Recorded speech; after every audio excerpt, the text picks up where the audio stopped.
बाबा जी की प्यारी साध संगत जी, राधा स्वामी जी। संगत जी, आज की साखी बहुत ही सुंदर है। कृपया इस साखी को अंत तक जरूर सुने जी। अगर आपको ये साखी पसंद आए तो कमेंट बॉक्स में राधा स्वामी जी जरूर लिखें और इस वीडियो को अपने दोस्तों और सत्संगी भाइयों के साथ जरूर शेयर करें। संगत जी, ये बात उस समय की है जब सावन सिंह जी महाराज गद्दी पर विराजमान थे और उस समय सावन सिंह जी महाराज कभी कभी जगह जगह सत्संग भी करा करते थे। संगत जी, डेरे से कुछ ही मीलों की दूरी पर एक रेतीले इलाके में छोटा सा गांव था। मिट्टी की टेढ़ी मेढ़ी गलियां, कच्चे घर, हवा में गर्द का पर्दा और उन्हीं झोपड़ियों में से एक टूटे दरवाजे वाली झोपड़ी में रामदास नाम का एक गरीब मजदूर अपनी पत्नी गोरी के साथ गुजारा कर रहा था। रामदास दुबला पतला चेहरा, थका हुआ मगर आंखों में अजूबा सा यकीन, सिर पर पुरानी पगड़ी जैसा लिपटा कपड़ा, बदन पर जगजगह से फटा हुआ कुर्ता, पाव में घिसी हुई चप्पल जो हर कदम पर इम्तिहान की तरह चरमराती, जबकि गोरी अभी जवान, चेहरे पर खूबसूरती की हल्की सी बाकी रौनक मगर लहजे में सख्त निगाहों में असंतोष, दिल में हमेशा ये शिकायत की जिंदगी ने हमें क्या दिया। सुबह का वक्त होता, बाहर आसमान खुला हुआ, हल्की सी ठंडी हवा, मिट्टी की दीवारों के ऊपर से नीला आसमान झांकता, अंदर झोपड़ी में थोड़ा सा आटा, थोड़ी सी सूखी दाल, एक टूटा सा घड़ा और चूल्हे के पास बैठा रामदास अपनी पत्नी की तरफ देखने की हिम्मत जुटाते हुए कहता, गोरी सुनो, आज भी मैं मजदूरी के लिए वही पुराने बाजार के पास जाऊंगा। अगर किसी साहब ने बुला लिया तो शाम तक कुछ पैसे हाथ आ जाएंगे। तुम फिक्रमंद मत हो, सदगुरु है ना, वो किसी का भी भला नहीं छोड़ता। गोरी तुनक कर जवाब देती बस करो। रामदास हर रोज यही बात, सदगुरु है ना, अगर सिर्फ ये जुमला कहने से चूल्हे में आग जलती, बच्चों को रोटी मिलती तो आज हम भी आराम से बैठकर कॉफी पी रहे होते। मैं थक गई हूं तेरे इस यकीन से, कुछ दिखता नहीं, बस बातें ही बातें हैं। उसकी आवाज में ऐसा गिला होता कि झोपड़ी की दीवारें भी शर्मिंदगी से चुप हो जाती।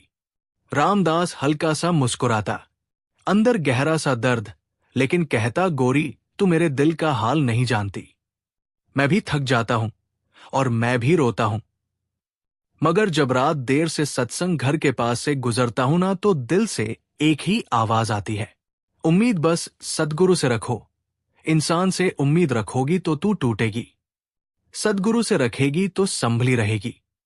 मैं मजबूर हूं, बेईमान नहीं। गोरी गुस्से से चूल्हे के पास रखा पुराना लकड़ी का चम्मच पटक कर कहती, तू मजबूर भी है और नाकाम भी। देख मेरे कपड़े, देख ये झोपड़ी, देख तेरा चेहरा, सब में बस फटाश, कमी, जिल्लत। अगर सच में सदगुरु तेरे साथ होता तो क्या हमें इस हाल में रखता। ये बात सुनते ही रामदास का चेहरा सुन पड़ जाता, मगर वो जवाब में ऊंची आवाज नहीं करता, बस हल्का सा कहता, औरत सदगुरु पर एतराज ना कर।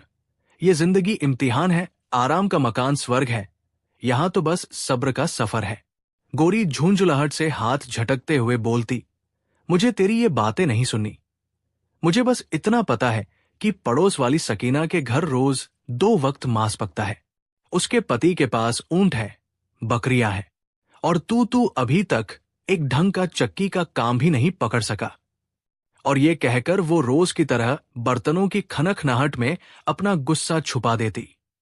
उसी झोपड़ी के कोने में फटी चटाई के पास एक दुबली सी सफेद काली धब्बों वाली छोटी सी बिल्ली भी रहती थी। कभी वो चूल्हे के पास जाकर रखी हुई हड्डियों के टुकड़े सूंघती, कभी रामदास के पाव के पास आकर गरीब सी मऊ करती। उसे कोई खास खाना नहीं मिलता, लेकिन फिर भी वो उसी घर से जुदा नहीं होती जैसे उस गरीब घर की पुरानी वफादार मेहमान हो। हर रोज वो गोरी की शिकायतें सुनती, रामदास के सब्र भरे जुमले सुनती, और उसकी छोटी सी आंखों में जैसे कोई गहरी सोच तैरती। रामदास जब सुबह दरवाजे की टूटी चौखट से बाहर निकलता, बिल्ली हल्के से उसकी टांग से लिपटकर जैसे उसे रोकने की कोशिश करती। वो मुस्कुराकर उसके सर पर हाथ फेर देता, ओए बिल्ली, तू तो मेरी एक सच्ची दोस्त निकली। बस तू ही है जो मेरे जाते वक्त कुछ नहीं कहती, ना उल्हाना ना शिकवा। बिल्ली म्याऊं करके जवाब देती, मगर उसके अंदर कुछ और पल रहा होता जो अभी तक किसी को मालूम ना था। बाहर गांव की गलियों में धूल उड़ती, दूर सत्संग घर के शिखर से घंटे की आवाज कभी कभी हवाओं के साथ उनके कानों तक पहुंचती। रामदास घंटे की आवाज सुनकर अक्सर ठहर जाता, सिर झुकाकर प्रार्थना करता है, सद्गुरु आज की रोजी ही तू ही आसान कर दे। मेरे घरवाली के दिल से असंतोष निकाल दे, उसे भी तेरा यकीन नसीब कर दे। मैं गरीब सही मगर तेरा मोहताज हूं, इंसानों का नहीं। एक दिन का वाकया ऐसा हुआ।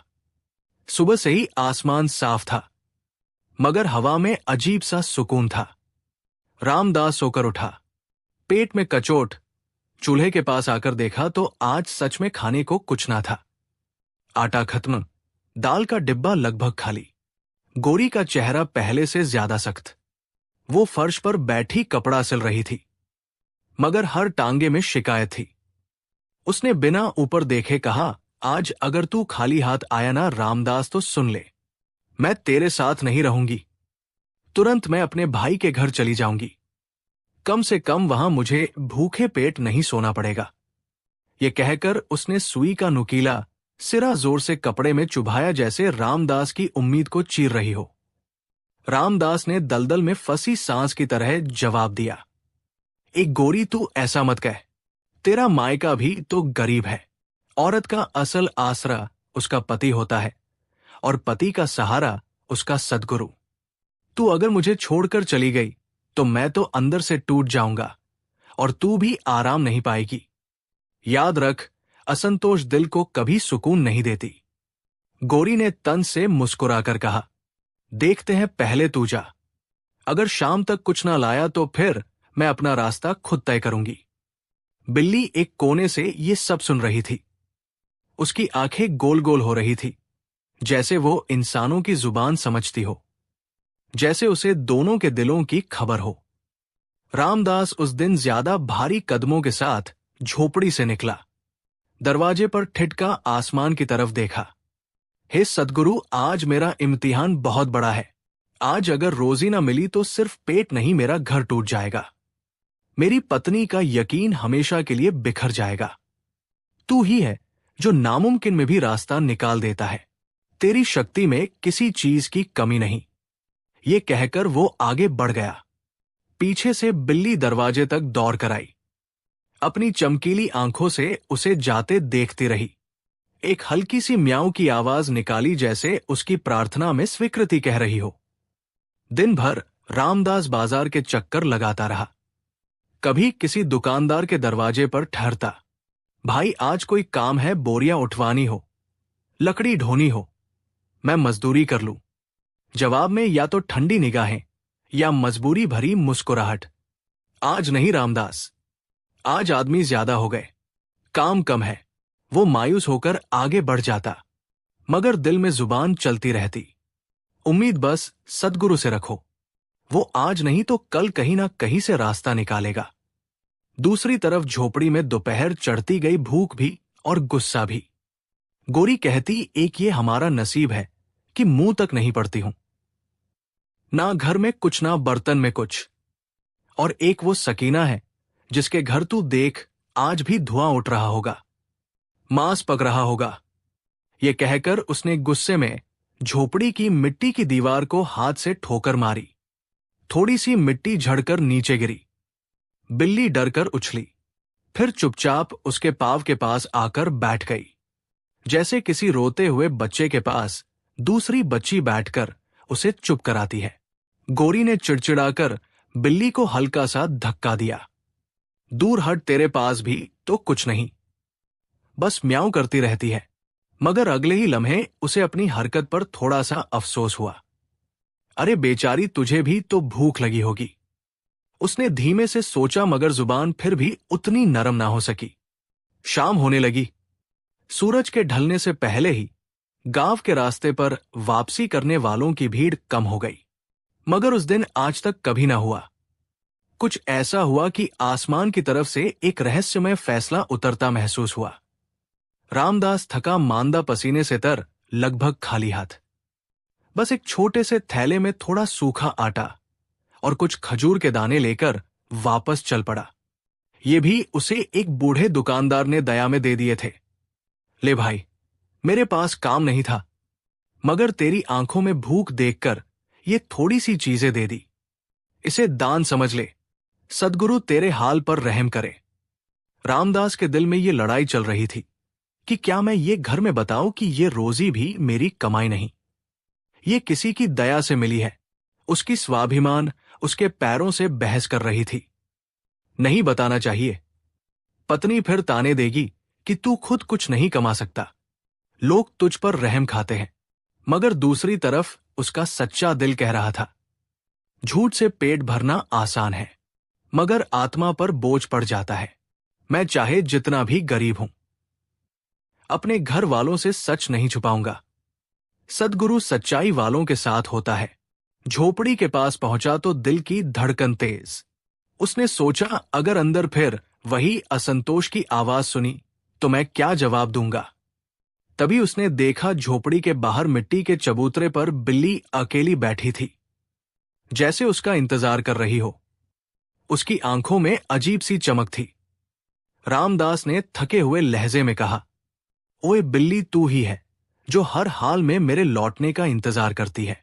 चल, आज तेरे लिए भी थोड़ा सा खजूर का टुकड़ा रखूंगा। तेरी भी नसीब में कुछ लिख दे मेरा सद्गुरु।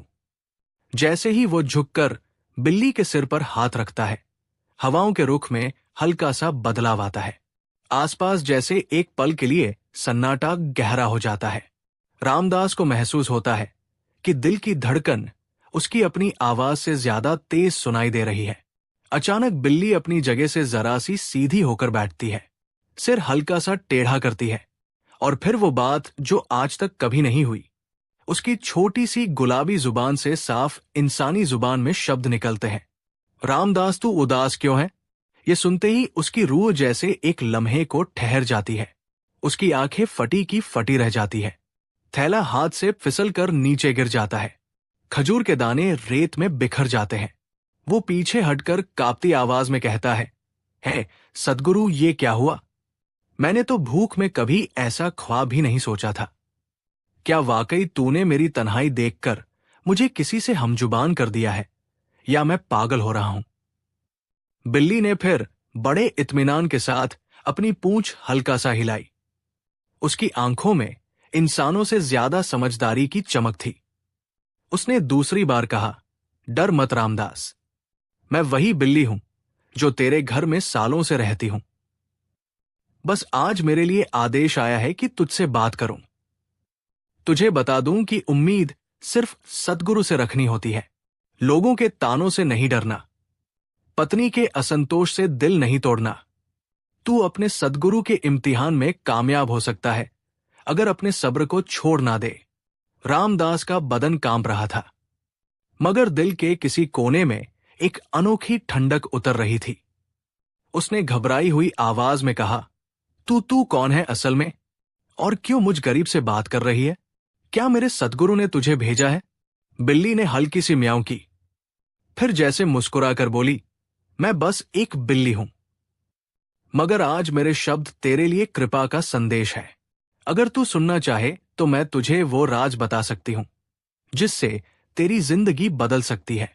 मगर याद रख, ये राज सिर्फ उन लोगों पर खुलता है जो उम्मीद सिर्फ अपने सद्गुरु से रखते हैं, इंसानों के सामने झुककर नहीं, उनके तानों से टूटकर नहीं।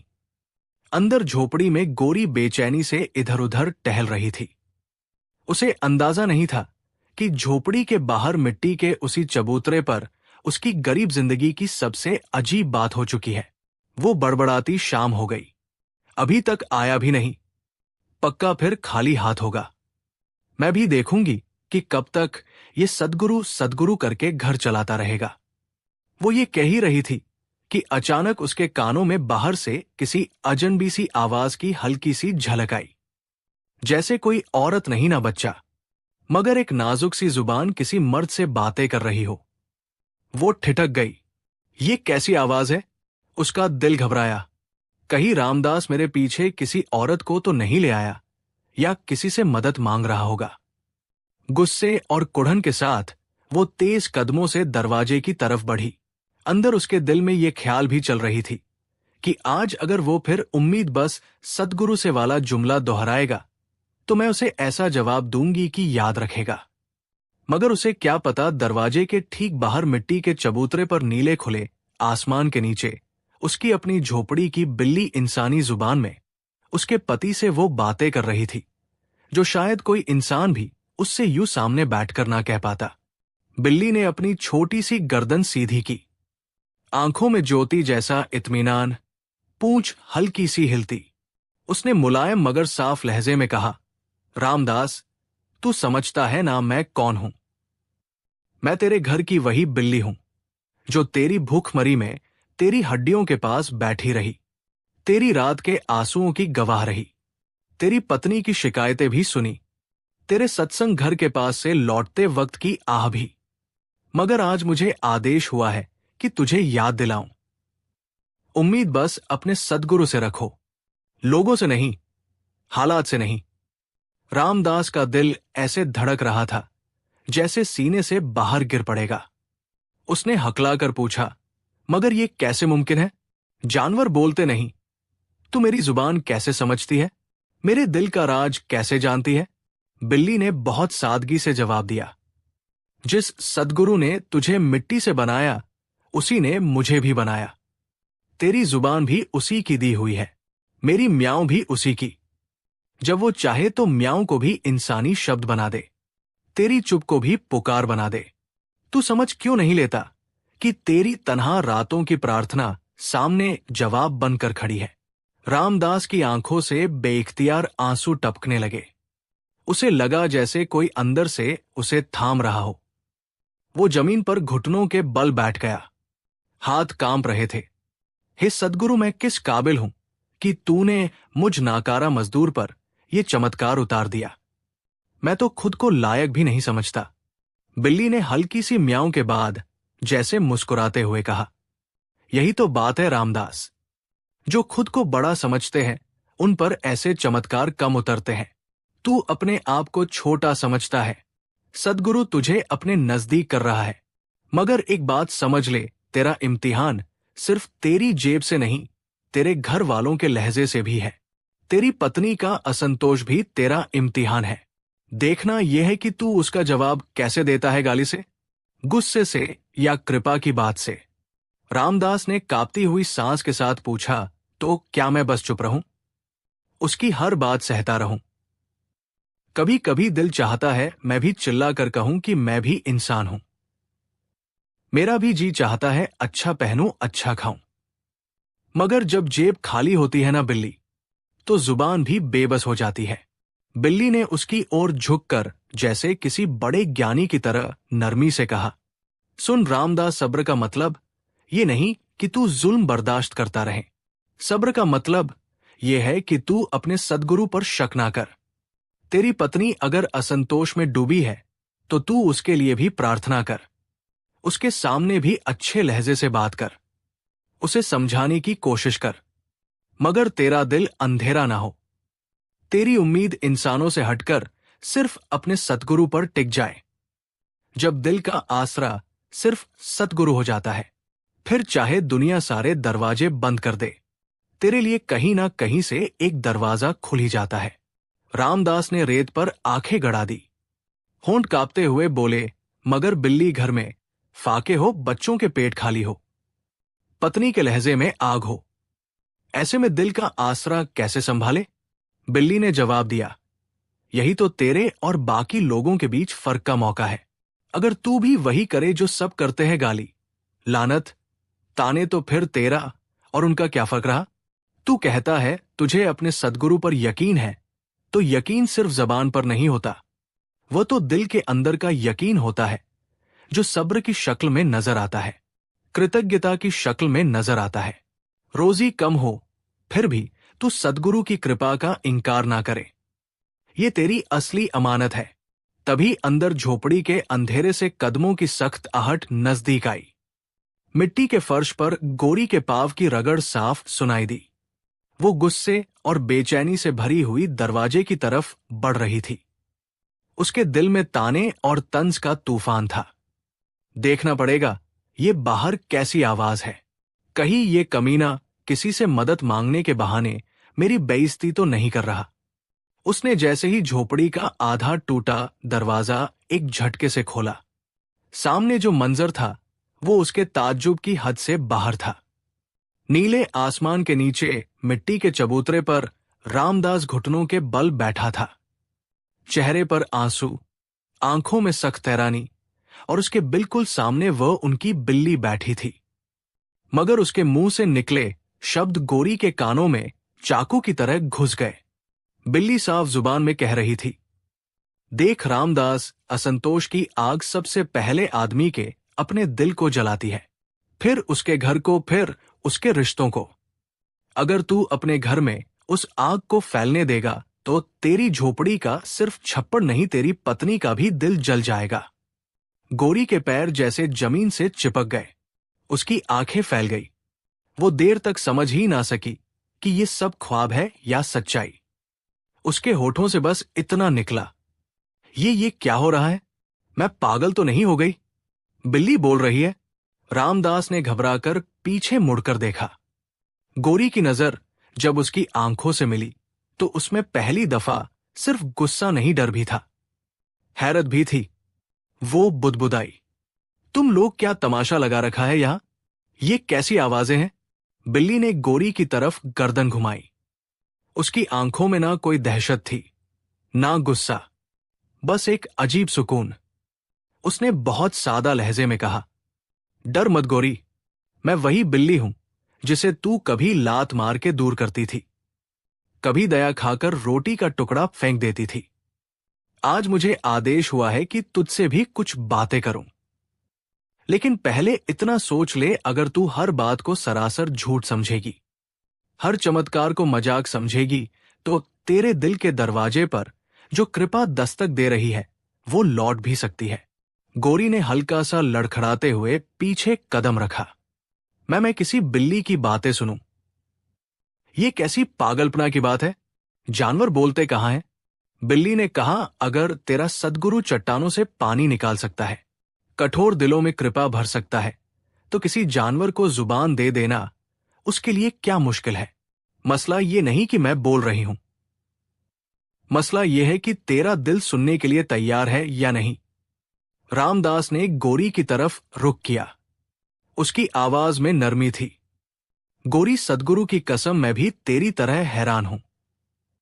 ये सब मेरा कोई जादू नहीं, ना मैंने किसी झाड़ फूंक वाले को बुलाया, ना किसी भूत वगैरह के चक्कर में पड़ा हूं। मैं तो खुद घबरा गया था जब इसने पहली बार इंसानी जुबान में मुझे पुकारा। मगर जो बात ये कह रही है वो हमारे ही दिलों की बात है। तू खुद सुन ले, शायद तेरे दिल पर भी कोई असर हो जाए। गोरी की आंखों में अब भी जिद थी, मगर अंदर एक हल्का सा डर भी जाग चुका था। उसने आधा तंज आधा डर में कहा, अच्छा, तो अब तुम लोग मुझे ये समझाना चाहते हो कि मैं गलत हूं, मैं अकृतज्ञ हूं, और ये बिल्ली तुम दोनों की तरफ से मुझे उपदेश देने आई है। क्या मैं इतनी खराब हूं कि मेरे लिए भी आसमान से कोई बिल्ली उतर आए? बिल्ली ने बहुत दया से कहा, नहीं गोरी, तू खराब नहीं, बस तेरे दिल पर भाग्य की धूल की तह जम गई है। जब औरत गरीबी देखती है तो सबसे पहले उसके लहजे से कृतज्ञता निकल जाती है, फिर जुबान पर शिकवा आ जाता है, फिर आंखों से कृपा की पहचान चली जाती है। तू शायद भूल गई कि कभी तू भी अपने पति के साथ बैठकर सद्गुरु की कृपा के किस्से सुनती थी, कभी तू भी उस पर यकीन करती थी, मगर एक एक करके हालात ने तेरा दिल सख्त कर दिया। मैं आई हूं तो इसलिए कि तुझे याद दिलाऊं। उम्मीद सिर्फ सद्गुरु से रखूं, ना अपने पति से, ना पड़ोस की सकीना की दौलत से, ना बाजार के सौदागरों से। ये सुनकर गोरी के चेहरे पर एक अजीब सा रंग आया। उसने जरा नरम, जरा दर्द भरी आवाज में कहा, तुम क्या जानो बिल्ली, जब बच्चा रात को भूख से रो रहा हो, जब चूल्हे पर खोलने के लिए पानी भी ना हो, तो शब्द अपने आप शिकायत बन जाते हैं। मैं भी औरत हूं, मेरा भी दिल है, मुझे भी हक है कि मैं अच्छा चाहूं। जब मैं देखती हूं कि सकीना के घर के सामने हर दूसरे दिन नया बर्तन आता है, उसके पति के पास ऊंट है, उसके बच्चे साफ कपड़ों में खेलते हैं तो मेरे अंदर का मन चुप नहीं रहता। मैं भी सोचती हूं क्यों नहीं हमारे हिस्से में ये सब आया।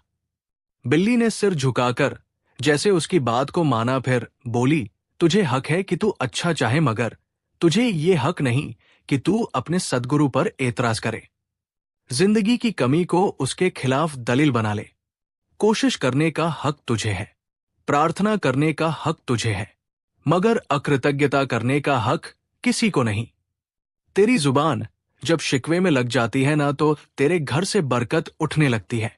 तूने गौर किया कि जितना तू शिकवा बढ़ाती गई, तेरे घर की तंगी भी उतनी ही बढ़ती गई। गोरी ठिठक गई। उसे अचानक याद आया कि जब वो शादी के शुरुआती सालों में सब्र किया करती थी, थोड़ी सी रोटी पर भी धन्यवाद कह देती थी, तब हालात इतने तंग नहीं थे, दिल में सुकून ज्यादा था। उसने धीमी आवाज में बुदबुदाया, शायद ये बात सही है। रामदास ने इस मौके को गवाए बिना आगे बढ़कर कहा, देख गोरी, मैं कोई देवदूत नहीं, मैं भी कभी कभी टूट जाता हूं, मगर मैं तुझे हमेशा यही कहना चाहता था कि तू अपनी नजर उन लोगों से हटा जो तुझसे ऊपर है। कभी उन पर भी निगाह डाल जो तुझसे नीचे है। वो मजदूर जो सड़कों पर सोते हैं, वो औरतें जो बिकती हैं, वो बच्चे जो कूड़े से रोटी ढूंढते हैं। हम गरीब हैं, मगर हमने अपने धर्म की कीमत नहीं लगाई। हमने अपना बदन नहीं बेचा। हमारा घर मिट्टी का है, मगर इज्जत अब तक हमारी अपनी है। ये कम सौगात नहीं। गोरी ने पहली बार उसके लहजे में छुपा दर्द महसूस किया। उसका दिल थोड़ी देर के लिए पिघला, मगर फिर मन ने फौरन उसे पकड़ा। अच्छा, तो तुम दोनों मिलकर मुझे समझा रहे हो, मगर मेरे सवाल का जवाब अभी भी किसी के पास नहीं। कल अगर फिर मजदूरी ना मिली तो आने वाली रात का खाना कहां से आएगा? सिर्फ उम्मीद सद्गुरु से कह देने से बर्तन में दाल आ जाएगी। बिल्ली ने गहरी सांस जैसा एक हल्का सा म्याऊ किया, फिर सख्त लहजे के साथ नरमी मिलाकर बोली, यही तेरा इम्तिहान है गोरी। ये मत समझ कि उम्मीद सद्गुरु से एक जुमला है, ये तो एक कर्म है। तू अपने सद्गुरु की तरफ लौट, पश्चाताप कर, कृतज्ञता सीख। अपने पति के साथ बुराई नहीं, प्रार्थना पर बैठ। उसकी मजदूरी के लिए प्रार्थना कर, उसके कदमों के लिए आसानियां मांग, और देख कैसे तेरी तकदीर धीरे धीरे करवट लेगी। मगर एक शर्त है, और वो शर्त तेरे घर के अंदर से शुरू होगी। गोरी की भौहें सिकुड़ गई। कौन सी शर्त? बिल्ली की आंखों में अब जैसे एक गरिमा का तेज भी उतर आया। उसने ठर ठर कर कहा, शर्त यह है कि आज के बाद तेरी जुबान अपने सतगुरु के खिलाफ ना चले। तू जो भी कहे उसमें या तो कृतज्ञता हो या प्रार्थना। अगर शिकवा भी हो तो ऐसे हो जैसे बच्चा शिकायत नहीं। गिड़गिड़ाहट के साथ कहता है, तेरा लहजा ताना ना हो, इल्जाम ना हो। और दूसरी बात, तेरे घर में थोड़ा भी हो तो मन को रोक कर किसी एक के साथ भी रोजाना थोड़ा सा दान निकले, चाहे आधा सूखा निवाला ही सही, किसी और गरीब के साथ बांट जो खुद तुझसे ज्यादा तंग हो। फिर देख तेरे सद्गुरु की कृपा कैसे चलकर आती है। ये सुनकर रामदास के दिल में अनोखा जोश आया। उसने तुरंत कहा, मैं राजी हूं। मैं तो पहले दिन से यही करने की कोशिश कर रहा हूं। मैं तो चाहता हूं मेरे घर से भी किसी को कुछ जाए, मगर हमने तो अपने घर को ही तंग कर रखा है। गोरी, चल मान जा। आज से हम कोशिश करेंगे कि जो थोड़ा सा रोजी आए उसमें से एक हिस्सा किसी और के नाम भी कर दें, चाहे एक निवाला ही सही, मगर देंगे जरूर। गोरी की आंखों के सामने उस बूढ़ी अम्मा का चेहरा घूम गया जो अक्सर उनके गांव के किनारे बैठी भीख मांगती थी, जिसके पास जाने को कोई घर ना था। उसने ना चाहते हुए भी धीमी आवाज में कहा, अगर मैं मान जाऊं, अगर मैं कोशिश करूं कि अब अकृतज्ञता कम करूं, जुबान हल्की करूं, दान भी दूं, तो क्या सच में कुछ बदलेगा? बिल्ली ने बहुत यकीन से कहा, तू एक कदम अपने सद्गुरु की तरफ चलकर देख, वो तेरी तरफ भागता हुआ आता है। तू एक निवाला बांट कर देख, वो तेरे लिए कहीं और से दरवाजा खोल देता है।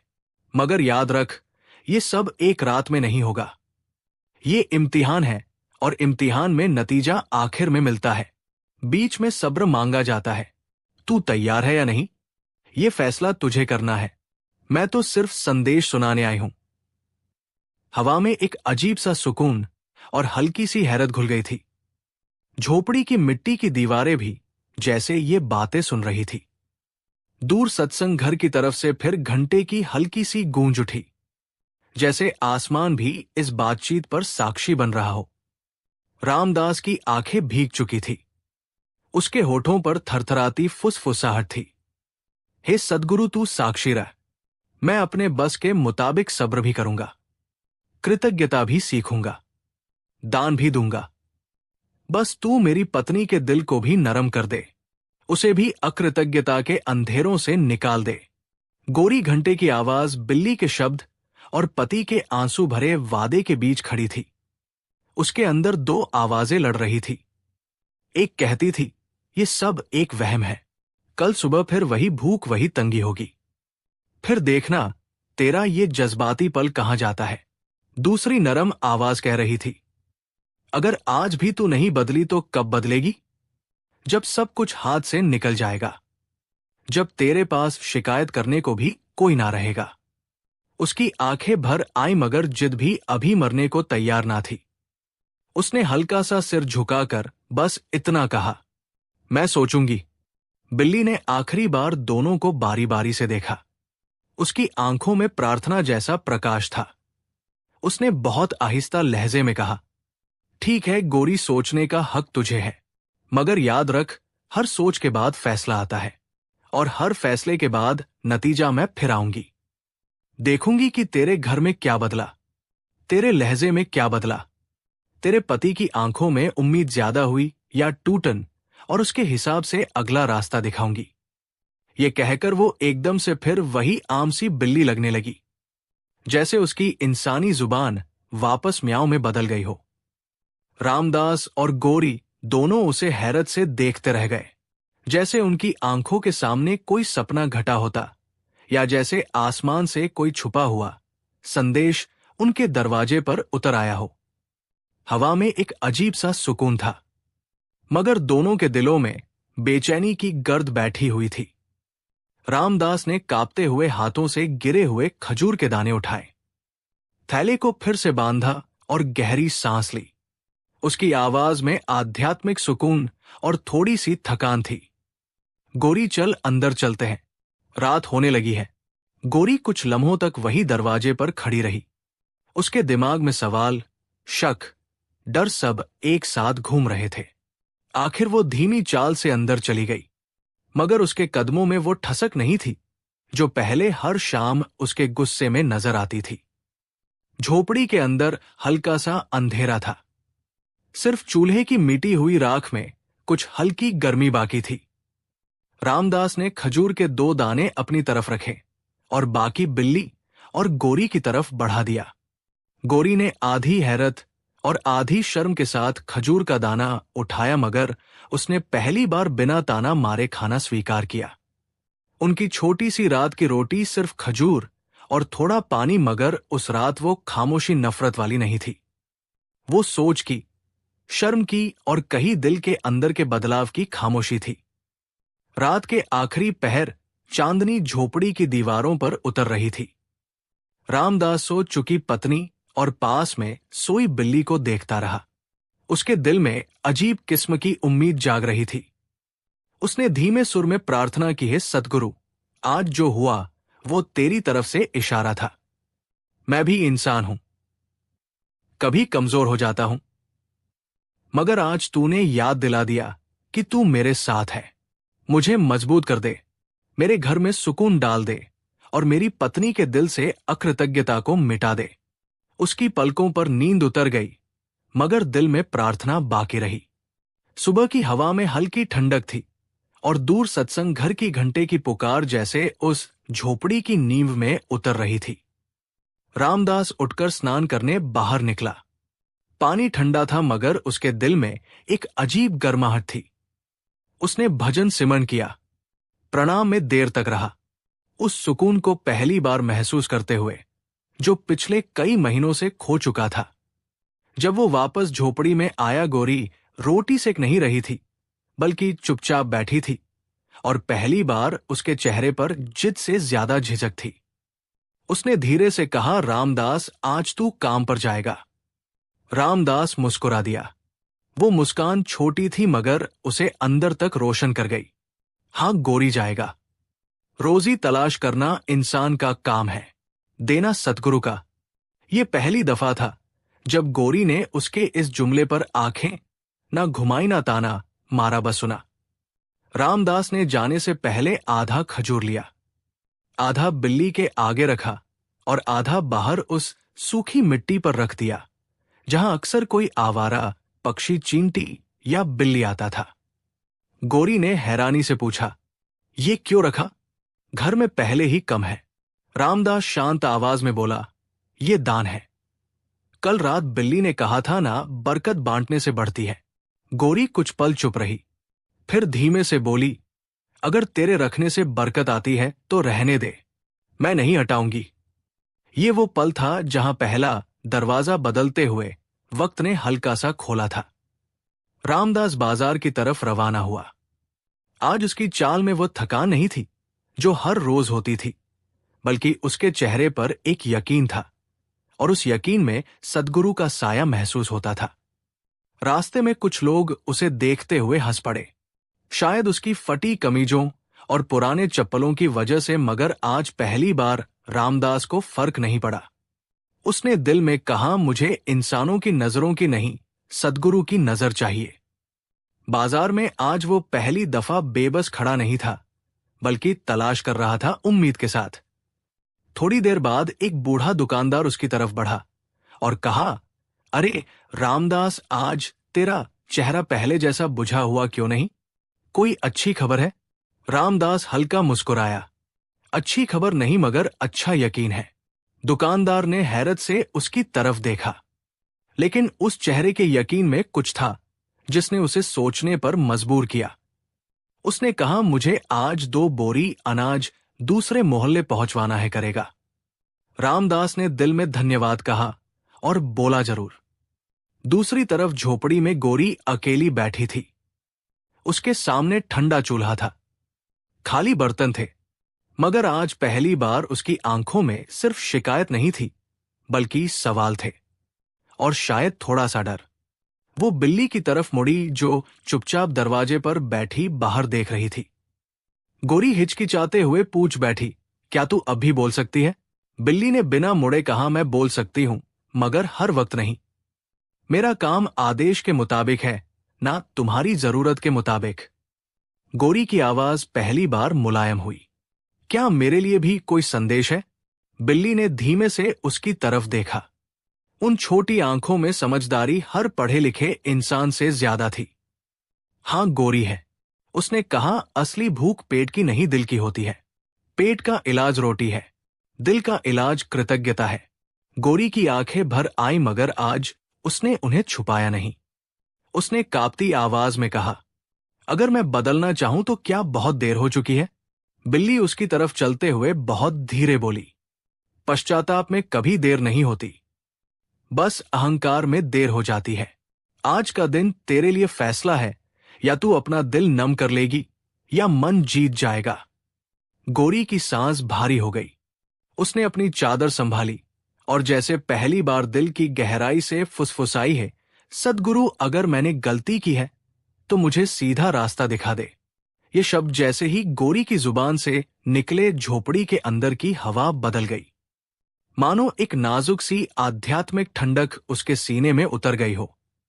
वो कुछ लम्हों तक वही बैठी रही, सर झुकाए, और पहली बार उसकी आंखों में बेचैनी नहीं बल्कि शर्म और कोमलता थी।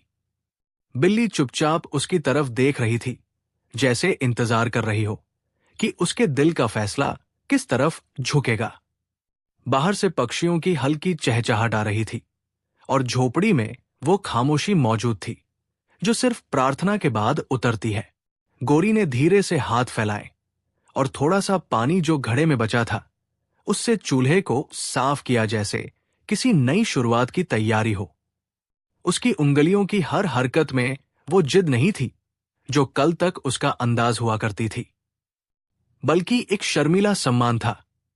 करीब 2 घंटे बाद रामदास बाजार से थका मगर खुश चेहरा लेकर लौटा। उसकी कमर पर रस्सी बंधी थी और हाथ में थैली जिसमें थोड़ा आटा, कुछ मसूर, कुछ खजूर और 2 ताजा रोटियां थी। उसके चेहरे पर वो थकान नहीं थी जो हर दिन बोझ की तरह चिपकी होती थी। आज उसकी आंखों में उम्मीद थी।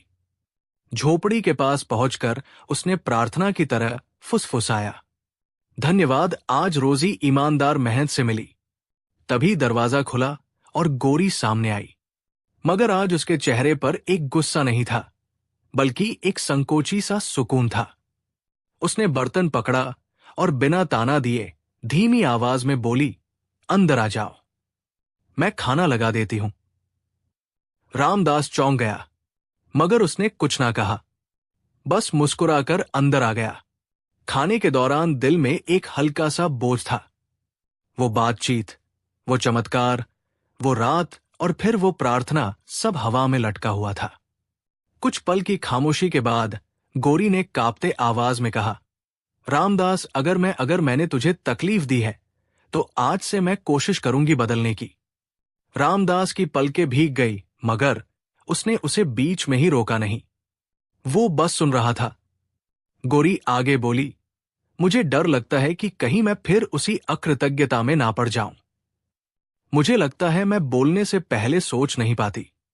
मैं बस चाहती हूं कि हमारे घर में बरकत आए और दिलों में सुकून। उसकी बात पूरी भी ना हुई थी कि बिल्ली चूल्हे के पास आकर बैठी और पहली बार वो खुद ब खुद बोली। उसकी आवाज पहले से ज्यादा सख्त मगर नफासत से भरी थी। बरकत सिर्फ रोटी से नहीं आती गोरी, बरकत दिल के व्यवहार से आती है। जब घर में कृतज्ञता बसता है तब सद्गुरु आसमान से कृपा उतारता है, और जब जुबान सिर्फ शिकवा बोलती है तो देवता भी दूर हो जाते हैं। याद रखना, गरीब होना पाप नहीं मगर अकृतज्ञ होना आत्मा का रोग है। गोरी की आंखें भर आई और वो बिना शर्म छुपाए रो पड़ी। ये वो आंसू नहीं थे जो गुस्से से बहते हैं, ये वो आंसू थे जो टूटे हुए अहंकार से निकलते हैं। रामदास ने धीरे से उसके कंधे पर हाथ रखा और कहा, मैं तेरे साथ हूं गोरी, हम दोनों सीखेंगे और दोनों बदलेंगे। उस रात पहली बार उस मिट्टी की झोपड़ी में अंधेरा तो था मगर उदासी नहीं थी। रामदास भजन सिमरन के बाद प्रार्थना में देर तक बैठा रहा, जबकि गोरी उसके पास बैठकर सिर्फ चुपचाप सुनती रही। बिना ताना, बिना झुंझुलाहट, जैसे उसका दिल यकीन की तरफ लौट रहा हो। बिल्ली दरवाजे पर बैठी आसमान की तरफ देख रही थी। उसकी आंखों में वह सुकून था जो किसी काम की पूर्ति के बाद आता है। मगर जाते जाते उसने एक आखिरी बात कही, ऐसी बात जिसमें आने वाली कहानी का दरवाजा छुपा था। अभी इम्तिहान खत्म नहीं हुआ। कृपा तब आती है जब दिल की नियत इम्तिहान के बाद भी वही रह जाए। अभी अगले दिनों में तुम दोनों के लिए 2 रास्ते आएंगे, एक सब्र का और एक बुराई के बहकावे का। देखते हैं तुम किसे चुनते हो। और उसके इन शब्दों के बाद जैसे वातावरण गहरी हो गई। हवा रुक कर सुनने लगी। रात का सन्नाटा किसी अनदेखे फैसले की दस्तक जैसा महसूस होने लगा। गोरी अब सिर्फ एक नाराज औरत नहीं रही थी, बल्कि ऐसी औरत बन रही थी जो अपने अंदर की लड़ाइयों से पहली बार ईमानदारी से रूबरू हो रही थी। रामदास चूल्हे के पास बैठा, थके हुए हाथों को घुटनों पर टिकाए मगर चेहरे पर अजीब सी रोशनी लिए खामोश था। बिल्ली अभी भी दरवाजे के पास बैठी थी, मगर अब वो एक साधारण जानवर नहीं लग रही थी, बल्कि मानो वो कोई आध्यात्मिक निगरानी पर बैठी हस्ती हो जो जान रही हो कि अगले लम्हे इस घर की तकदीर को किस रुख पर मोड़ेंगे। रात आगे बढ़ी, अंततः दोनों सो गए, मगर नींद दोनों की एक जैसी नहीं थी। रामदास ने पहली बार चैन की नींद ली। उसके प्रणाम और प्रार्थना ने उसके दिल को हल्का कर दिया था। जबकि गोरी की रात 2 हिस्सों में बंटी हुई थी। पहला हिस्सा रोने में गुजरा और दूसरा सोचने में। दूसरे रोज की सुबह जब पहली घंटे की आवाज नीले आसमान में उठी, गोरी खुद ब खुद चौंक कर जाग गई। वो कई लम्हे तक बिस्तर पर बैठी रही, फिर धीरे धीरे उठी। आज उसने पहली बार चूल्हे के पास बैठकर बिना शिकायत के रोटी सेकनी शुरू की। उसकी उंगलियों की हर हरकत में एक अजीब सा सम्मान था, जैसे वो मिट्टी की उस जगह को पवित्र मान रही हो जहां बरकत उतरती है। रामदास नींद से उठा तो उसने देखा कि गोरी रोटी सेक रही है और उसके चेहरे पर बेचैनी नहीं बल्कि संकोच और सुकून का मिलाजुला रंग था। उसने अंदर ही अंदर प्रार्थना की है, सद्गुरु इसे इस रास्ते पर कायम रख। करीब 2 हफ्ते बीत गए और इन 2 हफ्तों में दोनों बहुत बदले। कोई बहुत बड़े चमत्कार नहीं हुए, ना बहुत रोजी बरसी, ना झोपड़ी सोने की हो गई, मगर घर की हवा बदल गई। जहां पहले तानों की आवाज गूंजती थी, वहां अब प्रार्थना, सब्र और कृतज्ञता की महक फैल गई थी। रामदास रोज मेहनत करता, कभी दिन में काम मिलता, कभी नहीं, मगर अब उसके चेहरे पर गम का साया नहीं होता था। गोरी अब ताना नहीं देती थी, बल्कि जब कम खाने को मिलता तो खुद पहले कहकर हिस्से को छोटा कर देती। जो मिला है उसी में बरकत है। हर रात सोने से पहले रामदास और गोरी एक छोटा सा दान रखते, कभी आधा रोटी का टुकड़ा, कभी थोड़े खजूर, कभी थोड़ा अनाज, और उस जगह रख देते जहां से कभी कोई पक्षी, कोई गरीब या कोई और भूखा उठा ले।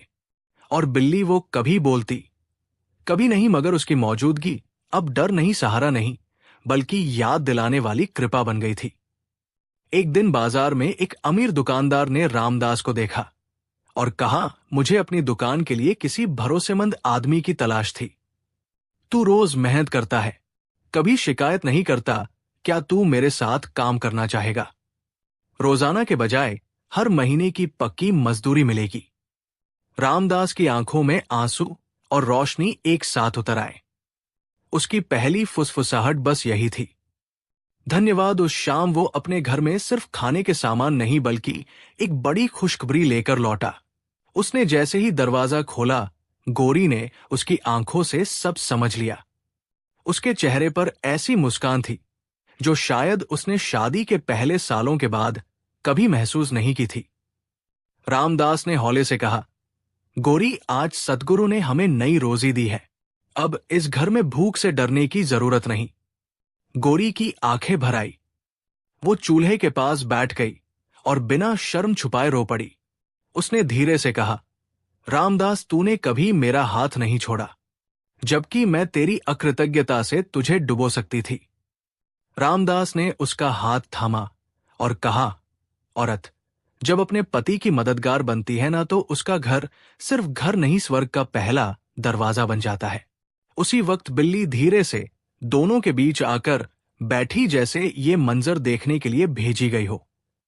गोरी ने पहली बार उसके सिर पर प्यार से हाथ फेरा और कहा, तू हमारे लिए सिर्फ एक जानवर नहीं, तू कृपा है। बिल्ली की आंखों में एक चमक आई और फिर वो इंसानी आवाज में बोली, अब सुनो दोनों, मेरा काम यहां पूरा हो गया है। हालात से परेशान होना आसान था, मगर अपने रवैया को बदलना मुश्किल। तुम दोनों ने वो मुश्किल रास्ता चुना और अब कृपा का दरवाजा खुल चुका है। याद रखना, बरकत ज्यादा होने का नाम नहीं, बरकत संभल कर रहने, कृतज्ञता करने और बांटने का नाम है। रामदास और गोरी दोनों सिर झुकाए सुनते रहे। बिल्ली ने फिर कहा, आज के बाद मैं उसी तरह रहूंगी जैसे पहले थी, एक आम बिल्ली। मैं बोलूंगी नहीं, मगर मैं रहूंगी, सिर्फ इस याद के साथ कि कभी ना भूलना। उसने रुककर वो जुमला कहा जिसे सुनकर दोनों के दिल कांप गए, उम्मीद बस और बस सद्गुरु से रखो। उसके शब्द हवा में फैल गए, जैसे कोई प्रार्थना बनकर दीवारों पर लिख दिए गए हो। रामदास और गोरी एक दूसरे की तरफ देखे और पहली दफा बहुत अरसे बाद उनकी आंखों में डर नहीं, भूख नहीं, गुस्सा नहीं, बल्कि यकीन था। उस रात उस झोपड़ी में 2 भोजन थी, एक रोटी की और एक धर्म की, और यही थी उस मजदूर, उसकी कभी अकृतज्ञ लेकिन अब पश्चाताप कर चुकी पत्नी और बोलने वाली बिल्ली की कहानी। एक साखी जो सिर्फ ये नहीं कहती कि सब्र करो, बल्कि ये कहती है, जब सब्र और कृतज्ञता एक घर में बस जाए, तब वहां दरवाजे खुला नहीं करते, बल्कि कृपा उड़कर आती है। संगत जी, अगर आपको ये साखी अच्छी लगी हो तो कमेंट बॉक्स में राधा स्वामी जी जरूर लिखें और इस वीडियो को अपने दोस्तों और सत्संगी भाइयों के साथ जरूर शेयर करें। राधा स्वामी जी।